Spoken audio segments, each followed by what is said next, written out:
You're listening to the 49 Carats podcast, a 49ers Goldmine production with Stephanie Sanchez.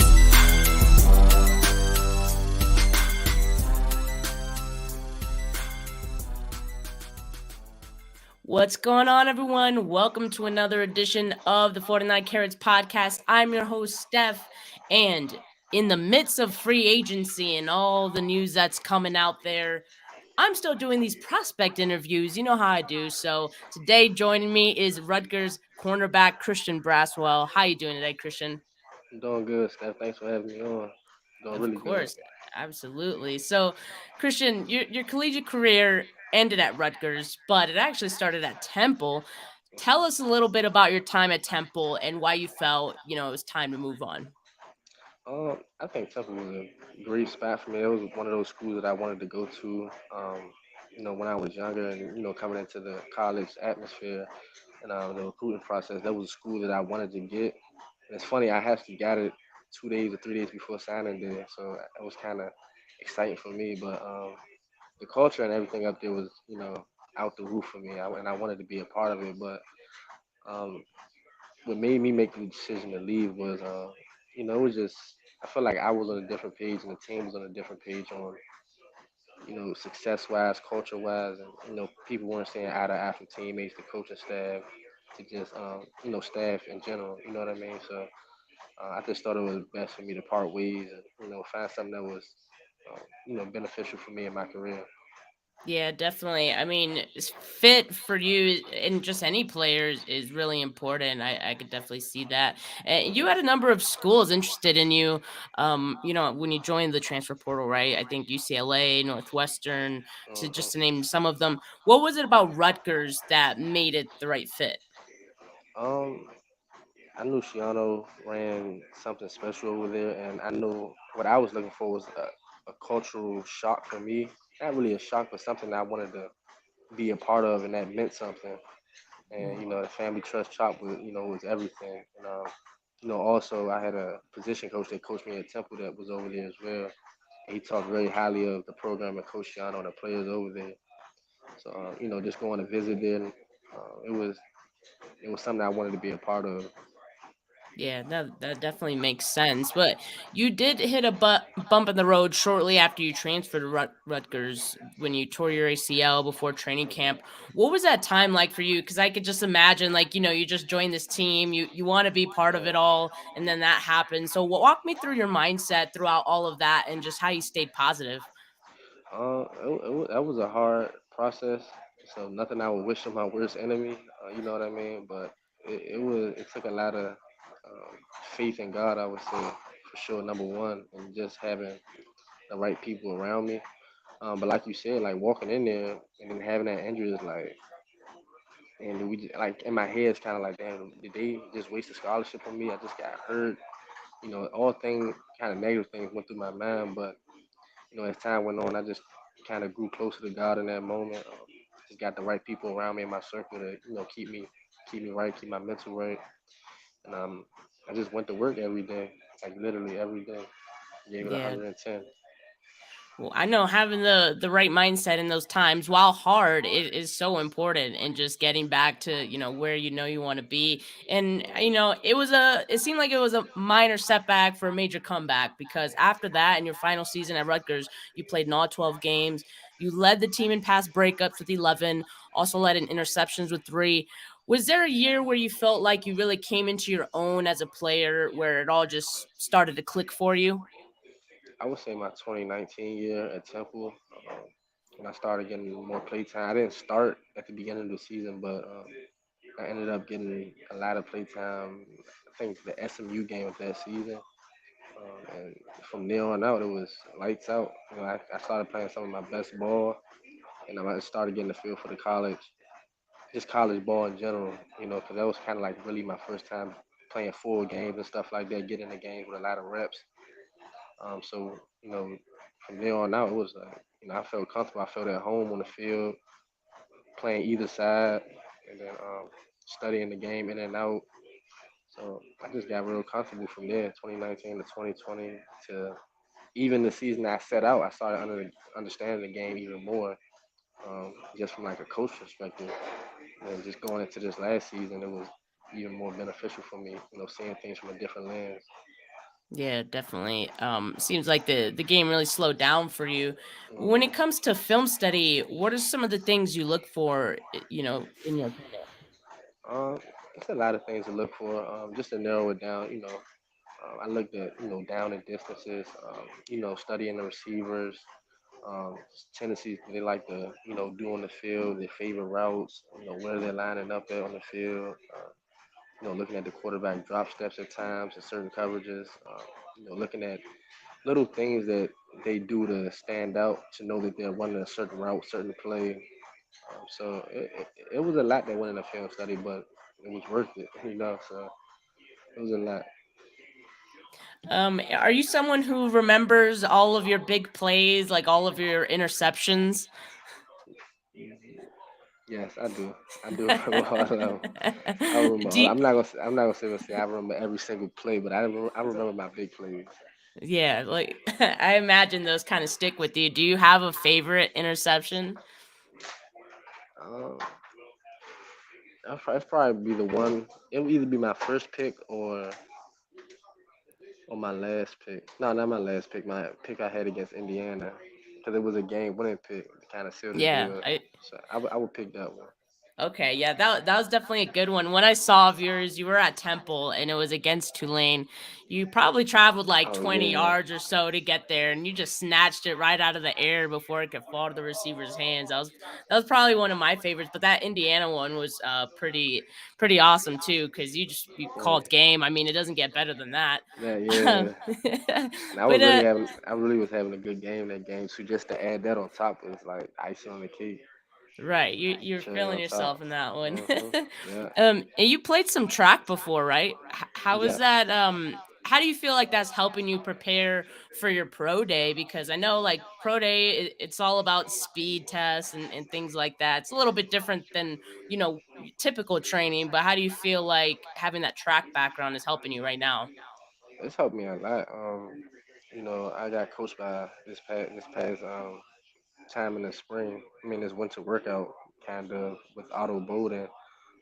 He was training with Test football, and he kind of got us right in a sense. A lot of the things he was teaching, I kind of already knew from a sense just because of my track background. But it Mhm. was still little things he helped me tweak, just to make sure I got out faster or ran faster in general. But that track background definitely helped me a lot just during this process of trying to run a fast 40. And your pro day is like a week from now, right? So Yeah, yeah. are you feeling pretty good about it? Are you getting nervous at all? Like what's the feeling like for you?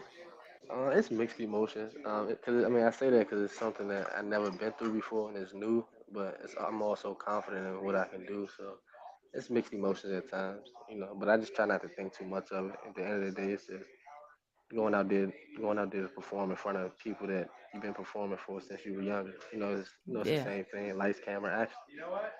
So I try not to think too much about it and just go out there and just have fun. Yeah, for sure. What's a typical training day looking for you right now? Right now, it's not too busy right now. I mean, it's busy, but it's not like wearing the body out busy. Um, I would say I just kind of start with like some rehab, some stretching in the morning, do some little runs later on in the day, do rehab again, and then just kind of just chill. Get my mind right mentally. Getting closer to God in those throughout the day and stuff like that. And just relaxing the body right now. I don't want to really tax my body during this time that I'm in right now. So just taking care of the body right now. Yeah, that makes sense. That recovery, both like from physical and the mental standpoint, I know is important.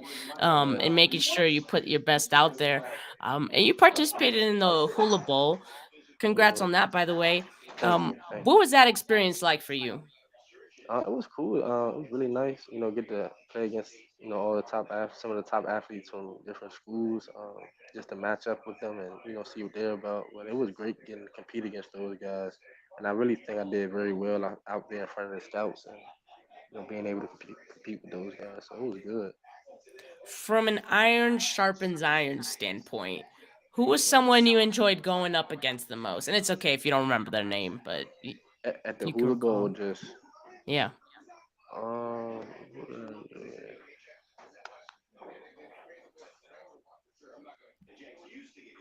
mm, I can't remember the dude name.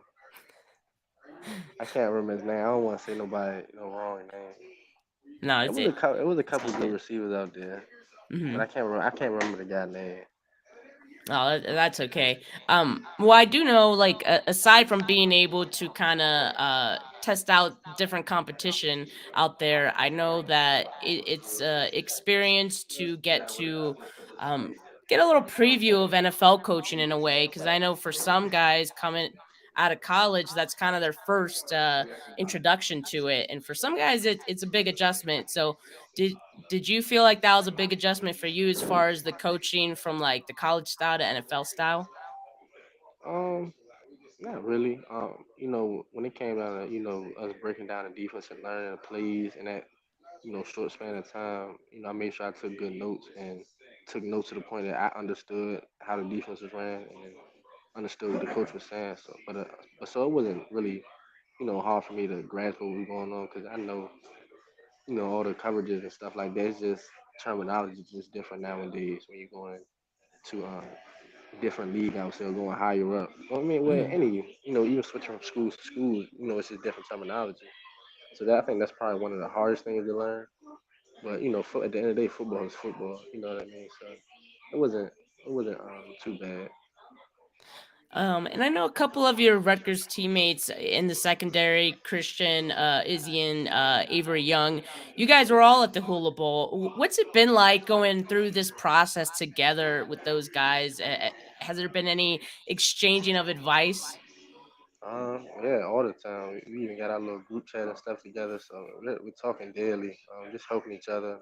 Whether it's 40 or outside of football, outside of this training stuff, we're always helping one another um, in different ways. So it's been great just to have those guys by my side and be able to play with them. The chemistry is unreal. So it's great.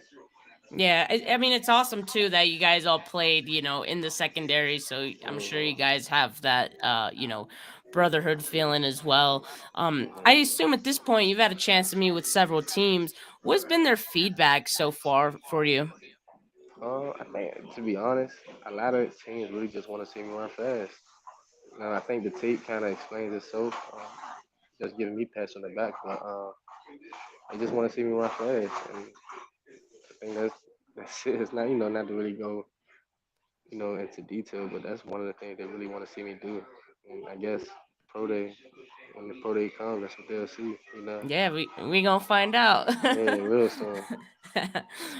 What are some players, current or former, that you kind of model your game after, or you just have watched a lot of growing up? Um,